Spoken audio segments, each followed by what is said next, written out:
विशेष live में आप सबको मेरा नमस्कार। आज बापू की जयंती है।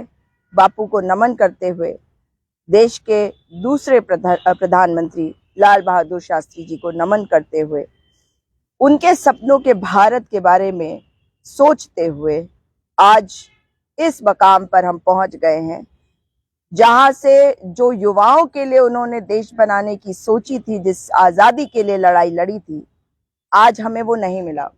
उत्तराखंड में एक आंदोलन हुआ था और इस देश ने एक ऐसा आंदोलन देखा था कई सालों के बाद, जिसने बापू की याद दिलवा दी थी। मगर बापू की केवल याद दिलाने वाला यह आंदोलन बनकर ये रह गया है और यही दुख की बात है। क्यों कह रही हूं मैं? क्योंकि उत्तराखंड एक ऐसा राज्य है जिसे देवभूमि माना जाता है और इस देवभूमि को बनाया गया था यहाँ के बच्चों के लिए, यहाँ के युवाओं के लिए। और इस लड़ाई को लड़ने का सबसे पुरजोर काम अगर किसी ने किया तो महिलाओं ने किया। गांव की महिलाएं सड़कों पे आई थी और आज उत्तराखंड की महिलाएं भी सड़कों पर नहीं उतरती। वो सपने जो दिखाए जाते हैं उनको, जो जिन सपनों में उन्हें बताया जाता है कि तुम हम पर निर्भर रहो, हम तुम्हें मुफ्त का राशन देंगे, तुम गरीब बने रहो, तुम्हारे बच्चे को रोजगार नहीं दे सकते, तुमको गरीबी में रखेंगे मगर मुफ्त का राशन देंगे और 2000 रुपए भीख में देंगे। भीख किस लिए? यह अधिकार है आपका। लेकिन देश का प्रधानमंत्री कहता है कि वो भीख दे रहा है, क्योंकि अपना थोबड़ा चिपका चिपका कर बताता है कि मैंने दिया। उसने नहीं दिया, अपनी नानी के घर से नहीं लाया देश का प्रधानमंत्री। ये पैसे आपके हैं, ये पैसे हमारे टैक्स के हैं। हम टैक्स इसलिए भरते हैं ताकि देश में जितने हमारे गरीब भाई बहन हैं उनकी जिंदगी बेहतर हो, उनको पैसे मिल सके। कोई एहसान नहीं करते हम भी इस देश में रहते हैं और आप, हमारी जिम्मेदारी, अगर आप गरीब है तो हम पूरी तरह से गरीब है। अगर हम मेहनत करके पैसे कमा भी रहे हैं तो भी गरीब है जब तक आप गरीब है। देश का प्रधानमंत्री नरेंद्र मोदी, मगर वो क्या चाहते हैं? वो चाहते हैं कि आप गरीब रहे, आप उन पर निर्भर रहे, आप राम के नाम पे लड़ाई लड़े। कभी राम ने अपने नाम पर लड़ाई होते हुए सोचा होगा कि होगा इस देश में? केदारनाथ में जाते हैं, नाटक नौटंकी करते हैं। कौन? देश का प्रधानमंत्री। शर्म नहीं आती उनको? कपड़े पहनते हैं नाटक नौटंकी वाले, ड्रामा करते हैं वहां पर। और इस वक्त केदारनाथ में सोने की परत चढ़ाई जा रही है। मैं फिर से कहूंगी, निवेदन करूंगी मुकेश अंबानी जी को या वो व्यक्ति जो सोने की परत को डोनेट करके चढ़वा रहा है केदारनाथ मंदिर में, जो मोक्ष धाम है। और आप सब जानते ही होंगे कि परसों वहां पर हिमस्खलन हुआ, भूस्खलन नहीं, हिमस्खलन हुआ। और ठीक केदारनाथ मंदिर के पीछे एवलांच आया, एक बड़ा सा ग्लेशियर पर से जो टुकड़ा है हिम का, यानी कि बर्फ का, वो टूटा। वो ही है असली सोना। ये बता रहे हैं बाबा तुम्हारे सोने की मुझे जरूरत नहीं है, ये लो सोना और नष्ट कर दूंगा सबको। और देश के प्रधानमंत्री चले हैं भ्रष्टाचार करने, इतना भ्रष्टाचार करते हैं और बार बार जीरो टॉलरेंस बताते हैं। एक नंबर के भ्रष्टाचारी है ये। देश का एक ऐसा व्यक्ति, एक ऐसा उद्योगपति जो उस वक्त गरीब था, उद्योगपतियों में गरीब था, पैसे वाला तब भी बना क्योंकि एक गरीब आदमी को मुख्यमंत्री नरेंद्र मोदी, गुजरात के मुख्यमंत्री ने अमीर बनाने की ठान रखी थी। उनके समय में ये पैसे कमाने लगा। इसका नाम है अडानी, गौतम अडानी। इससे मुझे कोई दिक्कत नहीं है, लेकिन दिक्कत अब हो गई। क्यों? क्योंकि देश का प्रधानमंत्री नहीं चाहता कि देश में कई उद्योगपति आए, क्योंकि गौतम अडानी इस वक्त दुनिया का दूसरे नंबर का अमीर आदमी बना है, जबकि देश के 23 लाख लोग गरीबी रेखा के नीचे पहुंचा दिए गए हैं। गरीबी रेखा के नीचे। इसकी जिम्मेदारी इसी देश के प्रधानमंत्री को है, जो केवल सत्ता का भूखा है, सत्ता लोलुपता में मरा जाता है। और आप लोग धर्म के नाम पर आपस में लड़ते हैं। आप राम भगवान का अपमान करते हैं। राम के नाम पे जो लड़ सकता है उससे नीच व्यक्ति कोई हो नहीं सकता, क्योंकि राम भगवान मर्यादा पुरुषोत्तम राम है। उन्होंने कभी नहीं कहा कि लड़ो। कृष्ण भगवान ने जब महाभारत में कृष्ण को कहा कि अर्जुन को कहा कि लड़ो, तो भी उन्होंने क्या कहा? अपने कर्तव्य को निभाने के लिए तुम्हें अपने भाइयों से लड़ना पड़ेगा, अपने बड़ों से लड़ना पड़ेगा। ये नहीं कहा कि दूसरे के धर्म का अपमान कर दो और लड़ते रहो, मारते रहो, अपनी नौकरी की चिंता मत करो। जो कह रहा है आज का भीष्म पितामह तुम्हारा, जिस पर बड़ा यकीन करते हो देशवासियों, जिस पर यकीन करते हो और जिसको कहते हो कि बस जो वो कहता है वही सही। अरे देश को गरीबी में ले आया है, 1947 के भी पीछे लेकर चला गया है। ऐसा है ये देश का प्रधानमंत्री। आखिर में इसकी पार्टी 1980 में बनी, तो इसे पता ही क्या होगा कि देश को आजादी कैसे मिली। ये तो झूठी कहानियां बताता है कि मगरमच्छ का बच्चा लेके घूम रहा था। ये झूठी झूठी कहानियां बता के लोगों को बेवकूफ बनाता है। इसे मतलब बेशर्मी की पराकाष्ठा है। हमारे जो वीर होते हैं, हमारे जो वीर स्पोर्ट्समैन होते हैं, खिलाड़ी होते हैं, कितनी मेहनत करते, पूरी जिंदगी बिता देते। छोटे छोटे बच्चे हैं ये। और अभी आपने तस्वीर देखी होगी, एक स्टेज पे ओलंपियंस पीवी सिंधु और नीरज चोपड़ा और तमाम अन्य खिलाड़ी मौजूद थे और ये राष्ट्रीय गेम्स का पटल था। मुख्य वहां पे प्रधानमंत्री नरेंद्र मोदी पहुंचते हैं, क्या करते हैं? वो जो टॉर्च था सिंबॉलिक, उसको लगाने का नाटक करने लगते हैं। क्यों? क्योंकि धीरे से पीछे कोई कहता है नीरज चोपड़ा से कि स्टेज से उतर जा। पीवी सिंधु उतर जाती है, नीरज चोपड़ा उतर जाता है, सारे खिलाड़ी उतर जाते हैं, क्योंकि इस देश के प्रधानमंत्री को मतलब बेशर्मी की पराकाष्ठा को भी पार करना है, क्योंकि इनको अपनी फोटो खिंचवानी है। अरे देश के ये खिलाड़ी जो है, ये बच्चे, ये देश इनका है। हम सब चले जाएंगे, जो आने वाली पीढ़ियां होती हैं उनको आगे बढ़ाने की जरूरत होती है, उनका सम्मान करने की जरूरत होते हैं। क्योंकि अगर स्पोर्ट्स में वो कुछ हासिल कर रहे हैं तो वो मोदी की वजह से नहीं कर रहे, अपनी मेहनत की वजह से कर रहे हैं। मगर आपको तो ऐसे ही बताया जाता है कि आप अपनी बॉडी बिल्डिंग कर रहे हैं तो वो भी मोदी की वजह से कर रहे हो। 2014 के बाद से ही बॉडी बिल्डिंग शुरू हुई होगी। क्यों? रेसलिंग जो है वो भी 2014 के बाद ही शुरू हुई होगी, बॉक्सिंग भी बाद में शुरू हुई होगी। मोदी के पहले तो कुछ था ही नहीं। ऐसे अंधे बने फिरते हो कि जिस राज्य को मोदी कहता था, जिस राज्य को मोदी कहता था कि इस राज्य से मेरा रिश्ता है पुराना, उस राज्य में आज क्या हो रहा है? उस राज्य में प्रचंड बहुमत की, प्रचंड अहंकारी भाजपा की सरकार है और भाजपा की सरकार ने 3 मुख्यमंत्री दिए। उसके बाद हारे हुए विधायक को जबरदस्ती किसी तरह से जितवा के दोबारा मुख्यमंत्री बनवाया। और इस अहंकारी सरकार ने युवाओं के साथ क्या किया? जिस तरह से यूके SSSC, जहां से सबसे गरीब बच्चे इम्तिहान देकर नौकरी पाते हैं, वहां पे घोटाला किया। जब इस बात को हमने उठाया था कि बॉबी पवार जो बेरोजगार संघ का अध्यक्ष है, उसको यूके SSSC का सचिव संतोष बडूनी धमका रहा है, तब क्या किया था इन्होंने? कुछ नहीं किया। बजाय इसके कि संतोष बडूनी के खिलाफ एक्शन लेते, इन्होंने बॉबी पवार के ऊपर FIR दर्ज करी थी। तो आज जब बवाल मचा, आज जब ये बात उठ गई, तो ऐसा क्या हुआ कि इस संतोष बडोनी को हटाना पड़ा, हिरासत में लेना पड़ा? नहीं लेना पड़ा तो लेना पड़ेगा। ऐसा क्या हुआ?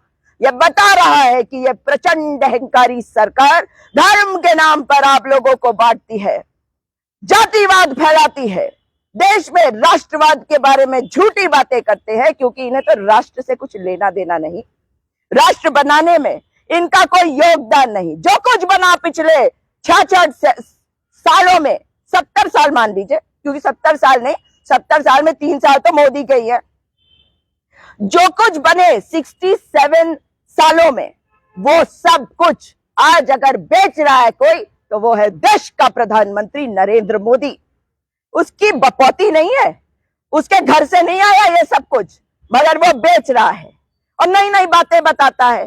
कोई विजन नहीं देश के लिए, कोई विजन नहीं युवाओं के लिए। अगर विजन है, सत्ता में कैसे बना रहूं, पूरी की पूरी गवर्नमेंट हटा देता है। गुजरात में आज किसी से पूछ लो जरा कि कौन सा मंत्री पहले था, कौन सा अब है। उत्तराखंड में पूछ लो कौन सा मुख्यमंत्री था, है, और इन मुख्यमंत्रियों ने बर्बाद कर डाला। उत्तराखंड में तमाम पोस्टर बैनर लगे हुए हैं, होर्डिंग लगे हुए हैं, जिसमें थोबड़ा चिपका हुआ है यहाँ के मौजूदा मुख्यमंत्री का।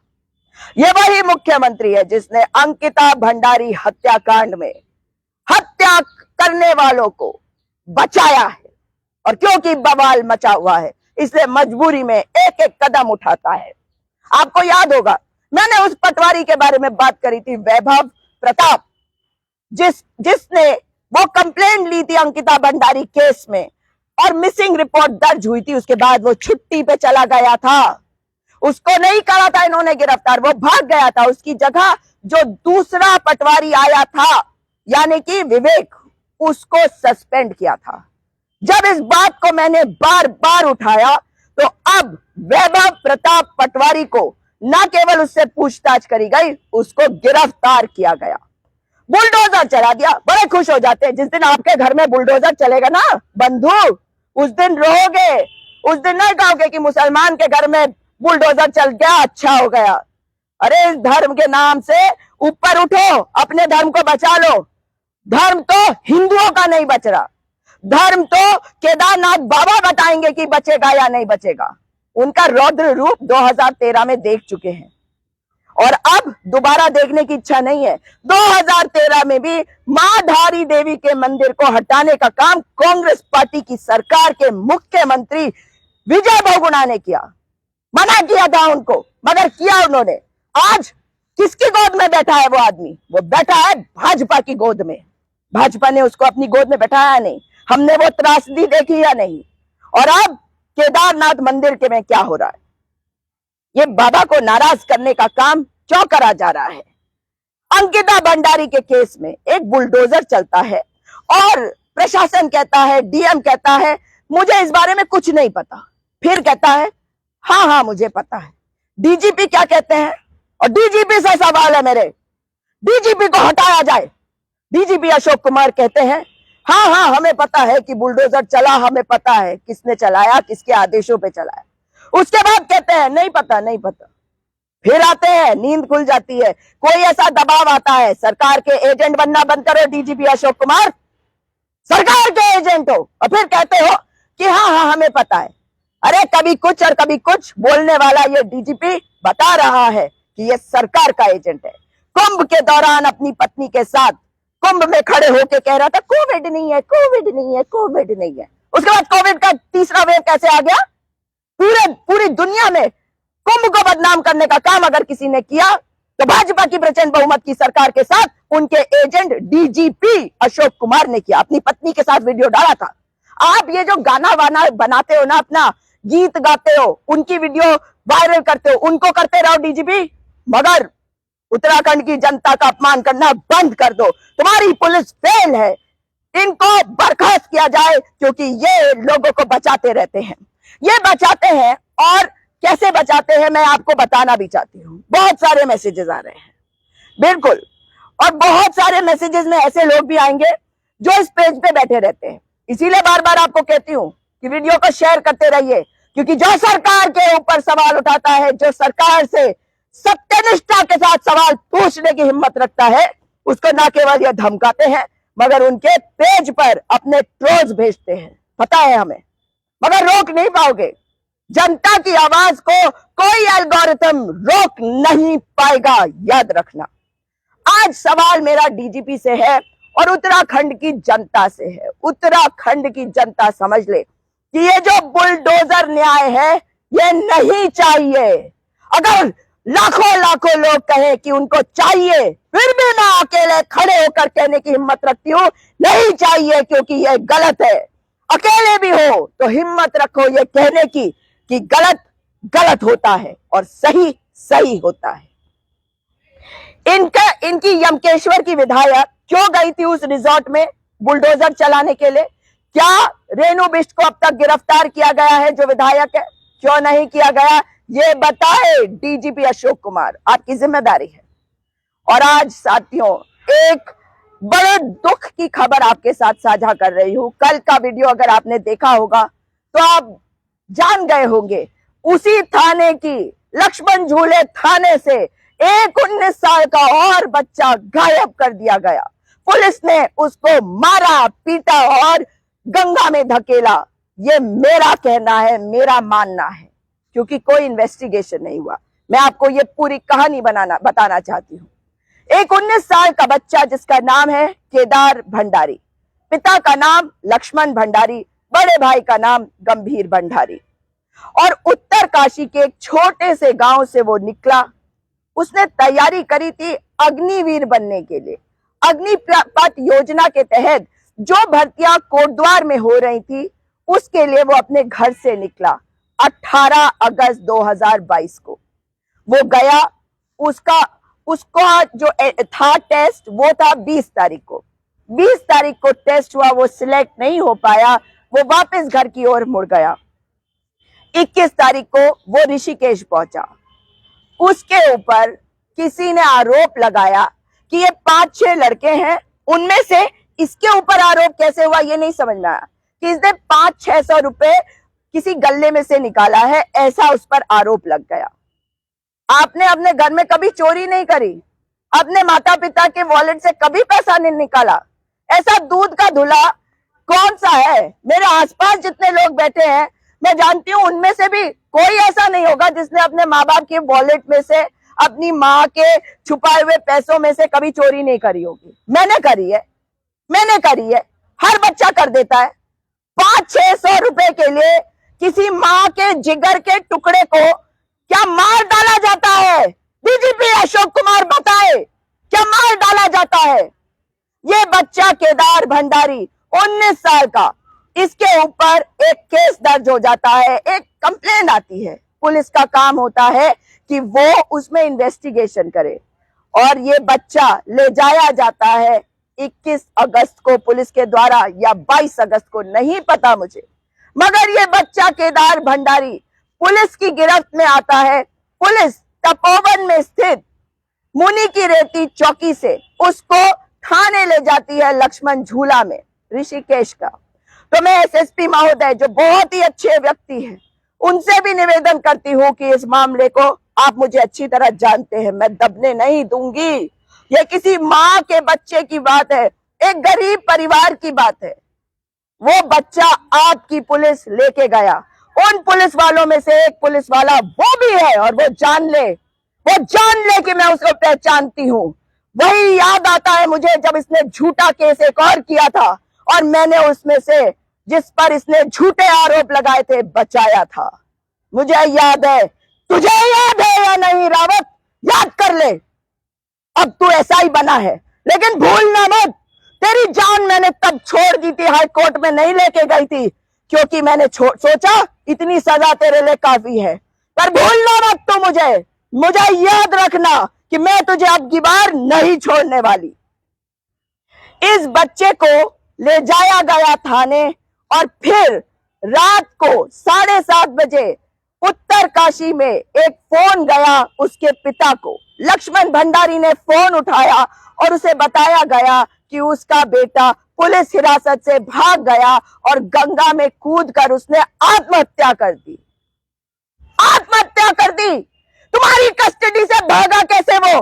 तुम उसे मुनि की रेती तक लाए, मुनि की रेती से लक्ष्मण झूला तक लाए, वो वहां से कैसे भागा? ये बताओ मुझे, ये बताए सुयाल वही है जो अंकिता भंडारी केस में भी एसपी के नाम से जाना जा रहा है। बताओ सुयाल, कैसे हुआ ये?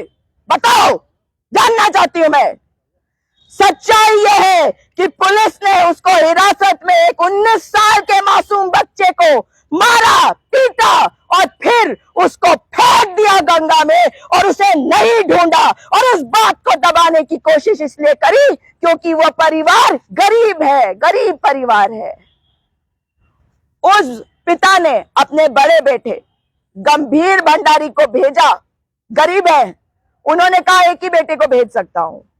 गंभीर भंडारी गया लक्ष्मण झूला थाने, उसने कंप्लेंट दी, और कंप्लेंट 3 बार दी, मगर पुलिस ने उसकी कंप्लेंट नहीं ली।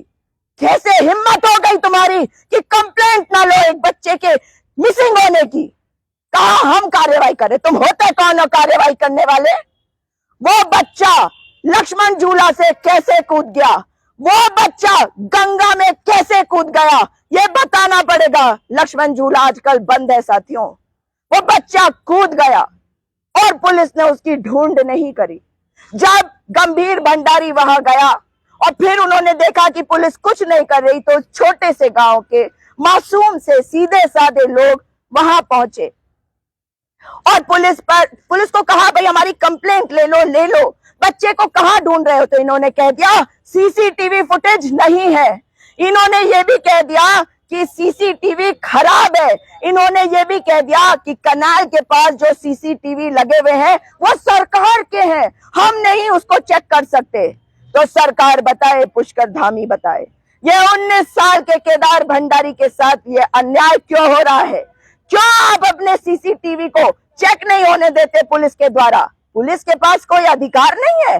डीजीपी अशोक कुमार, तुम्हारी पुलिस के पास अधिकार नहीं है कि वो सरकार की सीसीटीवी चेक कर सके? लोगों के अंदर तो बड़ा घुसवा देते हो, लोगों को, पत्रकारों को उठवा देते हो, और यहां पर सीसीटीवी चेक नहीं कर पाए। और ये बताया गया कि आखिरी बार उन्होंने देखा बच्चे को एक पर्टिकुलर स्पॉट से कूदते, और उसके बाद पिता का कहना है, लक्ष्मण भंडारी का कहना है कि मेरा बच्चा अगर डूब गया तो उसकी लाश ऊपर भी तो आई होगी, वो लाश क्यों नहीं आई?